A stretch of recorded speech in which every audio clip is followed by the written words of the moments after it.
Memulai di sini ada catatan bahwa Peggy Setiawan terlahir dari hasil pernikahan Elis dan Cecep. Namun katanya pernikahan tersebut adalah pernikahan bawah tangan. Nih Pak Presiden ya, amati semua nomor ijazah tersebut. Boleh buktikan kalian kalau nggak percaya. Nomor yang dari bolong-bolong itu serinya itu beda. Ya beda sekali jauh. Itu nomor itu ya dari 2016 ke atas seri bolongan tersebut ya. Kalau yang asli tidak seperti itu. Halo, assalamualaikum warahmatullahi wabarakatuh. Jumpa kembali dengan Banyuwangi Official. Oke teman-teman, untuk hari ini kita mau menonton lagi video yang masih viral tentang Tina Cirebon. Jadi yang kita bahas untuk hari ini adalah tentang ijazahnya Peggy Setiawan. Oke, untuk videonya nanti kita simak bareng-bareng. Jangan lupa like, komen, dan subscribe juga di channel ini Banyuwangi Official. Dan untuk videonya kita siapkan dulu, nanti kita tonton bareng-bareng. Dan ini sudah siap videonya. Let's go, kita tonton dan ambil positifnya. Let's go. Sebelum memulai di sini ada catatan bahwa Peggy Setiawan terlahir dari hasil pernikahan Elis dan Cecep. Namun katanya pernikahan tersebut adalah pernikahan bawah tangan. Mungkin istilah lainnya nikah siri. Kenapa harus saya selidiki? Karena ada beberapa netizen plus 62 yang meragukan ijazah tersebut. Oke, lanjut. Di halaman ini ada keterangan NIK, nomor induk, kependudukan terchecklist, keterangan NIK ditemukan di Dukcapil. Namun sayangnya bagian nama, Peggy Setiawan, nama tidak sesuai Dukcapil. Kemudian untuk tempat lahir Cianjur, tempat lahir tidak sesuai Dukcapil. Yang berikutnya tanggal lahir juga tidak sesuai Dukcapil. Namun untuk data ibu kandung, di sini terdetek dengan nama Elis Mulyati. Dan untuk ayah bersama Cecep D. Setiawan. Demikian informasi dari penyelidikan kami. Catatan, informasi yang didapatkan dari penyelidikan ini berpacu dari data yang kami dapat dari video YouTube channel Kang Deddy Mulyadi. Saya curiga dengan nomor ijazah tersebut karena tidak terdaftar di satuan pendidikan. Kenapa ya di zaman Jokowi ini para mafia, para manipulasi ya semakin berkembang.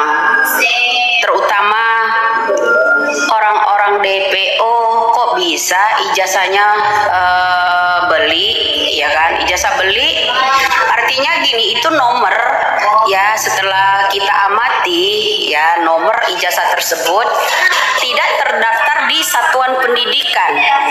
Bagaimana itu? Dan nama nomor kepala dari ijazah tersebut bernama Elis. Artinya mengcopy yang namanya separuh dari nomor itu dong, nomor Elis, ya kan? Sedangkan Elis itu memiliki nomor ijazah itu pada waktu SD, ya kan? Itu pada waktu SD. Jadi drakor di Indonesia ini banyak sekali belum terungkap, terutama ini pengadaan ijazah palsu ya, ijazah palsu. Katanya SD juga disidik jari, yang lainnya belum ya.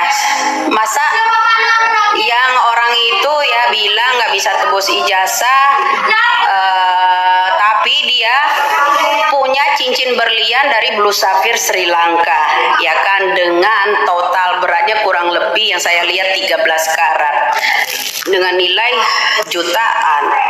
Blue Sapphire Sri Lanka.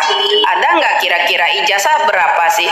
Cuman Pak Deddy Mulyadi menyerahkan uang untuk penebusan sebuah ijazah tersebut. Ada seseorang ya matanya itu setengah kaget gitu, ya kan? Harusnya Bapak Deddy Mulyadi yang terhormat, tolong Pak Deddy Mulyadi, kalau kita paham betul nomor urutan ijazah tersebut ya, pengeluaran awal nomor itu, nomor awal dari itu tuh udah di atas tahun 2016, artinya itu bisa dari 2005. Pak Dedi, mohon Pak Dedi amati nomor induknya dari ijazah itu yang bolong-bolong itu. Nomor seri itu bukan nomor seri terbaru. Jadi kalau 2016 kepalanya setahu saya 07 Pak. Setahu saya 07 ya, itu 2017.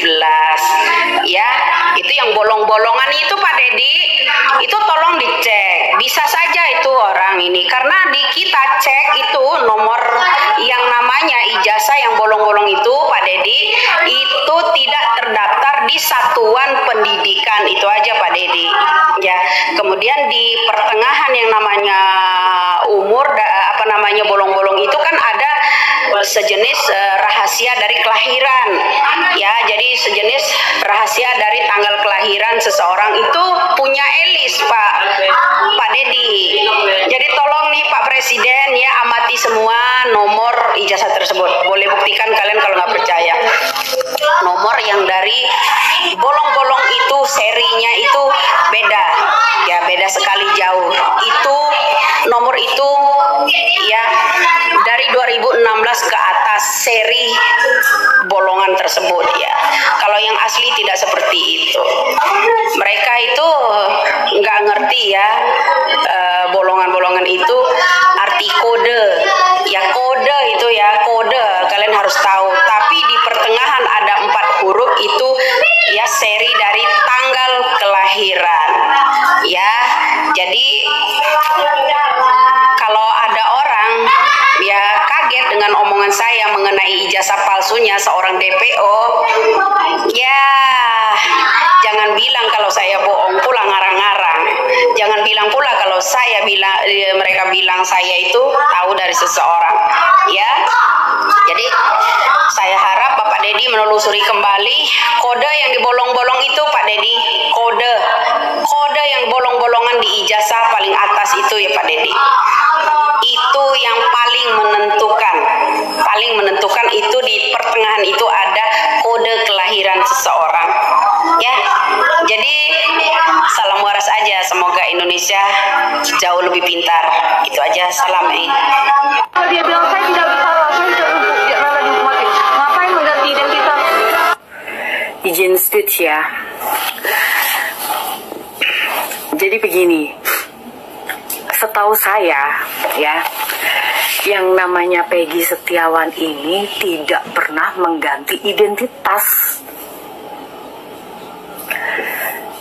Kan saat konferensi pers, saat digelar di depan media, itu kan ada tuh yang namanya STNK, ijazah, KK, KTP. Ada nggak yang ganti? Kalau nama panggilan, nama kesayangan, saya rasa semua orang pasti punya ya, termasuk saya, gitu loh.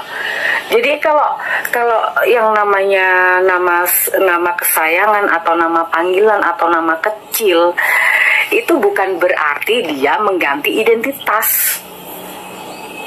Ya, sekarang saya mau tahu mana bukti-buktinya dia mengganti identitas secara resmi loh ya. Kalau dia memang ganti identitas, mana buktinya? Ya, jangan asal ngejeplak doang. Masalahnya adalah kita semua ini tahu, semua netizen tahu bahwa si Peggy Setiawan kuli bangunan ini ya, identitas mulai dari ijazah, KTP, STNK semua sama, tidak ada yang diganti sama sekali. Ya, jadi tolong kalau mau bicara tolong pikirkan dulu.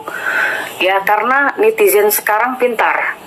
Kamu salah sedikit bicara, diserbunya sampai kasus ini selesai kali. Ya, Mbak ya, tolong kalau mau bicara tolong dipikir, jangan mentang-mentang Anda seorang pengacara dengan mudahnya Anda bicara seperti itu. Ya, kasih bukti, mana buktinya kalau memang dia mengganti identitas secara sah. Mana buktinya? Tunjukkan sama kita semua netizen sini. Ya, terima kasih. Setelah mendengarkan pernyataan dari Ibu Widya ini, mari kita lihat bagaimana cara mengecek ijazah asli atau palsu melalui ciri-ciri fisik. Nah, caranya yaitu kita bisa melihat jenis kertas. Ijazah asli umumnya menggunakan kertas tebal yang berbeda dari kertas biasa, diproduksi oleh Perum Peruri. Kemudian hologram permanen. Keberadaan hologram permanen yang menyatu dengan kertas adalah tanda ijazah asli. Hologram tersebut tidak dapat dilepas. Kemudian nomor seri khusus. Seperti yang disebutkan tadi oleh Ibu Widya, ijazah asli memiliki nomor seri khusus yang hanya diterbitkan oleh institusi pendidikan yang bersangkutan. Pak Dedi, mohon Pak Dedi amati nomor induknya dari ijazah itu yang bolong-bolong itu. Nomor seri itu bukan nomor seri terbaru. Jadi kalau 2016 kepalanya setahu saya 07 Pak. Setahu saya 07 ya, itu 2017. Ya, itu yang bolong-bolongan itu Pak Dedi. Ayolah, kalau memang satu Cirebon itu ada aksi ramai-ramai mendukung keadilan untuk Peggy Setiawan yang ditangkap sekarang, yang notabene masih dinyatakan belum yakin dia adalah pelaku utamanya. Ayo semuanya turun, karena bungkamnya kebenaran adalah kejahatan yang sesungguhnya, dan rasa takut itu akan menghilangkan kemanusiaan kalian karena kalian hanya menonton ketidakadilan terjadi di depan mata kalian. 1 Juni Cirebon, semangat!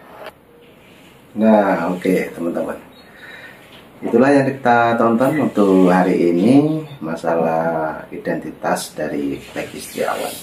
Jadi mungkin teman-teman punya pendapat lain, silahkan tulis di kolom komentar saya. Jangan lupa like, comment, dan subscribe juga di channel ini, Banyuwangi Official.